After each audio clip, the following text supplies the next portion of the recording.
রামকৃষ্ণ কথামৃত। ঠাকুরের সঙ্গে মাস্টারমশাইয়ের প্রথম দর্শন। মাস্টার সিধুর সঙ্গে বরাহনগরে এ বাগানে ও বাগানে বেড়াইতে বেড়াইতে এখানে আসিয়া পড়িয়াছেন। আজ রবিবার, 26শে ফেব্রুয়ারি, 15ই ফাল্গুন। অবসর আছে, তাই বেড়াতে এসেছেন। শ্রীযুক্ত প্রসন্ন বাণিজ্যের বাগানে কিয়ৎক্ষণ পূর্বে বেড়াইতেছিলেন। তখন সিধু বলিয়াছিলেন, গঙ্গার ধারে একটি চমৎকার বাগান আছে, সে বাগানটি কি দেখতে যাবেন? সেখানে একজন পরমহংস আছেন। বাগানে সদর ফটক দিয়া ঢুকিয়াই মাস্টার ও সিধু বরাবর ঠাকুর শ্রীরামকৃষ্ণের ঘরে আসিলেন। মাস্টার অবাক হইয়া দেখিতে দেখিতে ভাবিতেছেন, আহা, কি সুন্দর স্থান, কি সুন্দর মানুষ, কি সুন্দর কথা। এখান থেকে নড়তে ইচ্ছা করছে না।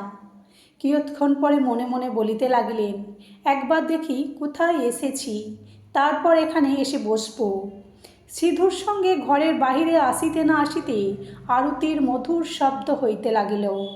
এককালে কাঁসর, ঘণ্টা, খোল, করতাল বাজিয়া উঠিল।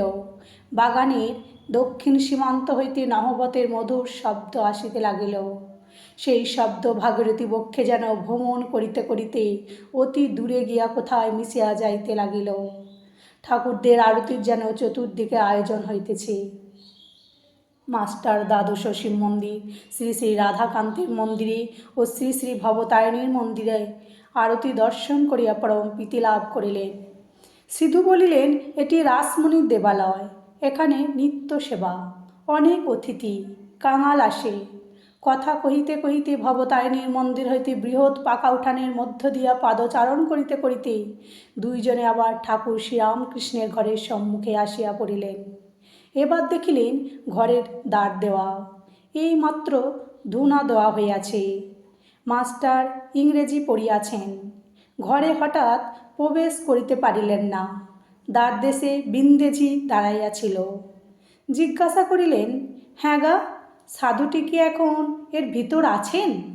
বৃন্দে, হ্যাঁ, এই ঘরের ভিতর আছেন। মাস্টার, ইনি এখানে কতদিন আছেন?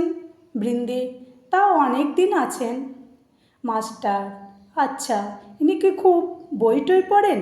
বৃন্দে, আর বাবা, বই টই সব ওর মুখে।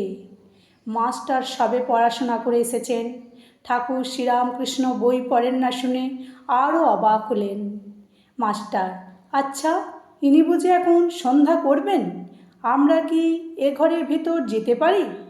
তুমি একবার খবর দিবে। বৃন্দে, তোমরা যাও না বাবা, গিয়ে ঘরে বসো। তখন তাহারা ঘরে প্রবেশ করিয়া দেখেন ঘরে আর অন্য কেহ নাই।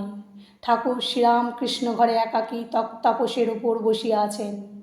ঘরে ধূনা দেওয়া হইয়াছে ও সমস্ত দরজা বন্ধ। মাস্টার প্রবেশ করিয়াই বদ্ধাঞ্জলি হইয়া প্রণাম করিলেন। ঠাকুর শ্রীরামকৃষ্ণ বসিতে অনুজ্ঞা করিলে তিনিও সিধু মেঝেতে বসিলেন। ঠাকুর জিজ্ঞাসা করিলেন, কোথায় থাকো, কি করো, বরাহনগরে কি করতে এসেছো ইত্যাদি।